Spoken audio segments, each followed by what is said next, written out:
Hello नमस्कार, कैसे हैं आप। उम्मीद करता हूं कि आप सब अच्छे होंगे और आप सब ने केवीएस का एग्ज़ाम ठीक ठाक से दे लिया होगा। ठीक ठाक से मेरा मतलब है कि आपने अच्छा किया होगा, अपना 100% देने की कोशिश की होगी। लेकिन एग्ज़ाम देने के बाद हर किसी के मन में एक ही सवाल उठता है कि यार क्या मेरा सिलेक्शन होगा कि नहीं होगा, इसकी कट ऑफ कितनी जाएगी, कितनी नहीं रहने वाली है। इन सवालों को लेकर के बार बार यूट्यूब पर, गूगल पर, हर जगह हम जाकर के सर्च करते हैं। बार बार अपने आस पड़ोस के विद्यार्थियों से पूछते हैं तेरे कितने आ रहे हैं, मेरे कितने आ रहे हैं। तो इस वीडियो को देखने के बाद आपके मन के अंदर कोई भी डाउट बचने वाला नहीं है और इस वीडियो को आप पूरा देखने की कोशिश कीजिएगा। इसके बाद के अंदर आपकी मानसिक क्षमताएं इतनी बढ़ जाएगी कि आप कट ऑफ के बारे के अंदर सोचना बिल्कुल बंद कर देंगे और आप बिल्कुल नॉर्मल हो जाएंगे कि कट ऑफ कितनी भी जाए अपना सिलेक्शन होने वाला है या फिर नहीं होने वाला है, इसका बिल्कुल आप अपना आकलन स्वयं कर लेंगे। एग्ज़ाम और रिजल्ट के बीच का जो समय होता है ना, वो सबसे कठिन समय होता है, क्योंकि एग्ज़ाम देने के बाद हम फ्री हो जाते हैं, हम पढ़ाई से नाता तोड़ लेते हैं और बार बार मन में बस एक ही सवाल उठता है कि क्या मेरा होगा कि नहीं होगा, उसके कितने आ रहे हैं, मेरे कितने बन रहे हैं। तो इस उम्मीद के अंदर मैं ये वीडियो बना रहा हूँ कि आपकी इन चिंताओं को कम कर सकूँ। सबसे पहले तो देखिए केवीएस पीआरटी जो 2023 है उसकी कट ऑफ बताने से पहले मैं आपको कुछ चीज़ें हैं जो बताना चाहता हूं। अगर आप उनको समझते हैं, अगर आप उन बातों को जानते हैं तो आप स्वयं अपना आकलन कर लोगे कि आप कहां पर है, क्या आपका सिलेक्शन हो रहा है।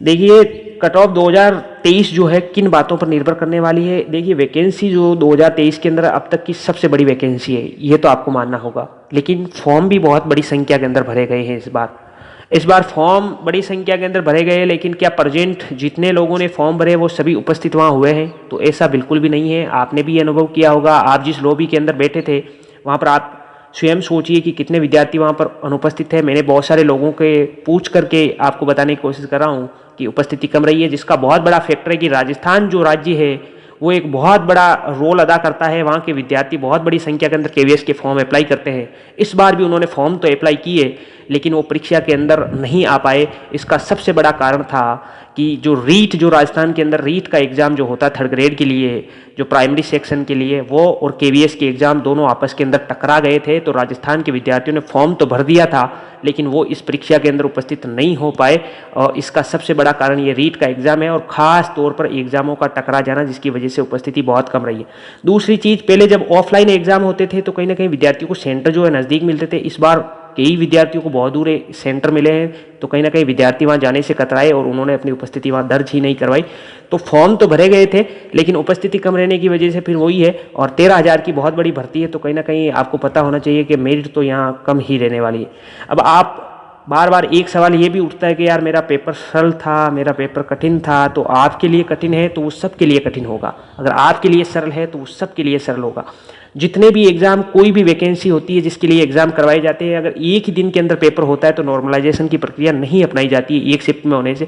अगर 2 या 2 से अधिक शिफ्ट में एग्ज़ाम हेल्ड होते हैं तो कहीं ना कहीं वहाँ पर नॉर्मलाइजेशन की प्रक्रिया अपनाई जाती है। जिन विद्यार्थियों को पता नहीं है नॉर्मलाइजेशन क्या होता है तो उसके लिए एक अलग ही सूत्र होता है और उसके माध्यम से ज़्यादातर चांसेज होते हैं कि आपके मार्क्स जो होते हैं वो बढ़ते हैं। इसका कारण ये होता है कि अगर आपका पेपर का कठिनाई स्तर अगर ज़्यादा है और फिर भी आपने अगर 100 सवाल किए हैं तो कहीं ना कहीं अगर पेपर सरल होता तो आप 120 कर सकते थे, इसलिए आपके नंबर बढ़ा करके 120 उस सूत्र के माध्यम से कर दिए जाते हैं। तो आपको अभी तक बिल्कुल भी अफवाहों पर ध्यान नहीं देना है। किसी को भी पता नहीं कि उसके कितने सही है, क्योंकि साथ के अंदर कोई वजूद थोड़ी है उसको लग रहा है कि भाई मेरी रीजनिंग ठीक थी और मैंने रीजनिंग के 5 सवाल सही कर दिए तो कहीं ना कहीं वो सोच रहा है कि भाई ठीक है। और बाकी क्या कुछ होने वाला है वो तो बिल्कुल आंसर की आने के बाद ही पता लगने वाला है। तो तब तक आप किसी भी अफवाहों के ऊपर आप ध्यान मत दीजिए और आपने जो किया है वो सबसे बेहतर है, क्योंकि आप अपने आप को सबसे बेहतर तरीके से जानते हैं। आगे भी लोगों ने बहुत बड़े बड़े नंबर बताए लेकिन बाद के अंदर जब मेरिट आती है तो 100 नंबर पर आ जाती है। इसका कारण क्या है और इसके बारे के अंदर मैं अब आपसे बात करता हूँ। केवीएस पीआरटी की कट ऑफ का सबसे बड़ा फैक्टर क्या रहने वाला है?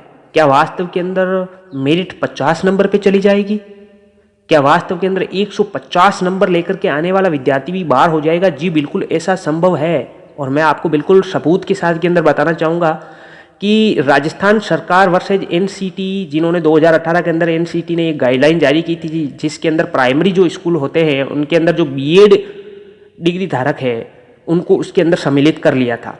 इसके बाद के अंदर राजस्थान के अंदर बहुत बड़ा विवाद छिड़ा और बहुत बड़ा आंदोलन हुआ। उसके बाद के अंदर राजस्थान हाईकोर्ट ने बीएड वाले विद्यार्थियों को लेवल 1 से बाहर कर दिया था, यानी जो बीएड कर चुके हैं विद्यार्थी वो लेवल 1 के अंदर एलिजिबल नहीं रहे।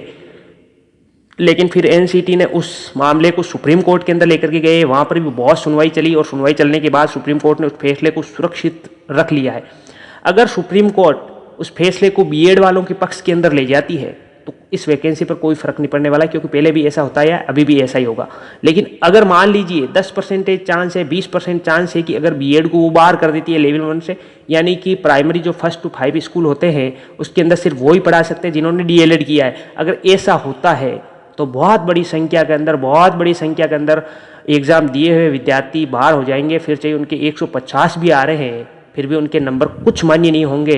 फिर डीएलएड के विद्यार्थी बचेंगे जिनके फॉर्म की संख्या बहुत कम है, वैकेंसी बहुत बड़ी है। तो कहीं ना कहीं अगर ऐसा होता है तो फिर 50 नंबर वाले का भी सिलेक्शन कहीं ना कहीं वो भी दौड़ के अंदर शामिल हो सकता है।